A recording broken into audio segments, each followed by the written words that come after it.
Welcome back to the deep dive. Today we're taking a bit of a different path.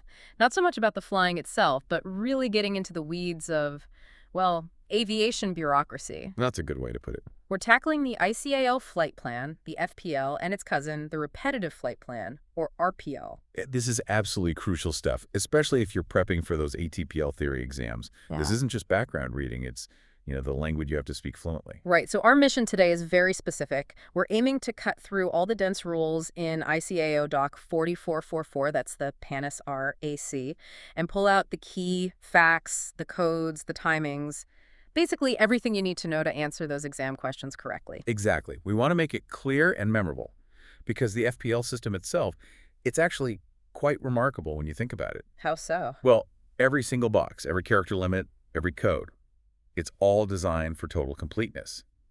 And critically, for seamless electronic data transfer between air traffic service units, ATS units, all over the world. So if one detail is off, the whole automated system downstream can stumble. It relies on that rigid format. Okay, before we even look at the form layout, let's lock down 3 key definitions. These often get mixed up. They represent distinct stages. What are the 3 FPL states we absolutely need to get right for the exam? Right, fundamental definitions. First up, just the basic term, flight plan. Okay. This is simply the specified information provided to ATS units relative to an intended flight. It's the general concept, the information itself. The intention to fly, basically. Then you actually submit it. Precisely. That brings us to number 2, the filed flight plan. This is the plan exactly as it was first given to ATS, by the pilot, by the operator, whoever. The key point is it's the plan without any changes made afterwards. It's the initial snapshot. The original submission, static. Yes. But then things change in the real world. You get clearances, maybe APC needs to reroute you. Which leads to the 3rd state, the one that's actually being used moment to moment. That's the current flight plan. This is the plan including any changes that have come about because of subsequent clearances. If ATC clears you to a different level or gives you a shortcut and you accept it, the current flight plan gets updated instantly. It's the live dynamic plan ATC uses for separation. That difference, filed versus current, seems absolutely vital to grasp.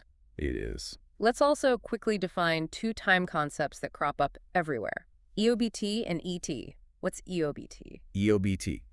Estimated off-block time. You must understand this as the estimated time the aircraft will start moving for departure. So pushback or starting the taxi. Exactly. Usually requesting pushback or starting to taxi from the stand. It is absolutely not the takeoff time. Getting this precise is critical for ATS because it tells them when to start factoring that aircraft into their departure sequence planning. Okay, EOBT is start of movement. What about ET?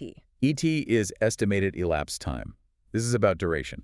It's the total estimated time needed for the flight from takeoff right up to the destination reference point. And that reference point differs slightly. Yes, we'll get into the specifics later, but for now, just remember ET is always a duration, a time interval, not a clock time like an ETA.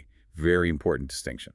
All right, let's picture the ICAO FPL form, or, the screen you fill it out on. We're going to skip those very first boxes, the ones before item 7. Why are we ignoring those? Because those are purely for the receiving ATS unit and the comm services.